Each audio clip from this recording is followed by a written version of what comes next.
બનાસકાંઠામાં માનવતાની મહેક મહિલા કલાનિધિ ટ્રસ્ટ દ્વારા 400 બેબી કિટનું કલેક્ટરશ્રીના વરદ હસ્તે વિતરણ. મહિલા કલાનિધિ ટ્રસ્ટ કણોદર દ્વારા સામાજિક સેવાનું ઉત્તમ ઉદાહરણ પૂરું પાડતા અંબાજી સિવિલ હોસ્પિટલ માટે 400 જેટલી નવજાત શિશુ બેબી કિટ અર્પણ કરવામાં આવી છે.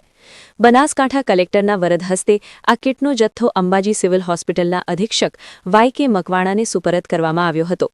આ ઉમદા કાર્યક્રમમાં કલેક્ટરે ટ્રસ્ટની પ્રવૃત્તિઓને બિરદાવી હતી અને જણાવ્યું હતું કે આવા સહયોગથી સરકારી હોસ્પિટલોમાં આવતા જરૂરિયાતમંદ દર્દીઓને મોટી રાહત મળે છે. આ સેવાકીય પહેલનો મુખ્ય ઉદ્દેશ્ય નવજાત શિશુઓની સુખાકારી અને આરોગ્યની જાળવણી કરવાનો છે.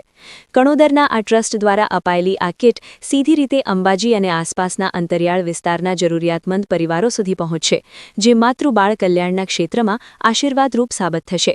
હોસ્પિટલના અધિક્ષકે આ સહાય બદલ ટ્રસ્ટનો આભાર વ્યક્ત કર્યો હતો અને નવજાત બાળકોની સારભાળમાં આ કિટ ખૂબ જ ઉપયોગી નીવડશે તેવો આશાવાદ વ્યક્ત કર્યો હતો. Bureau report, GPMC news 24/7 live.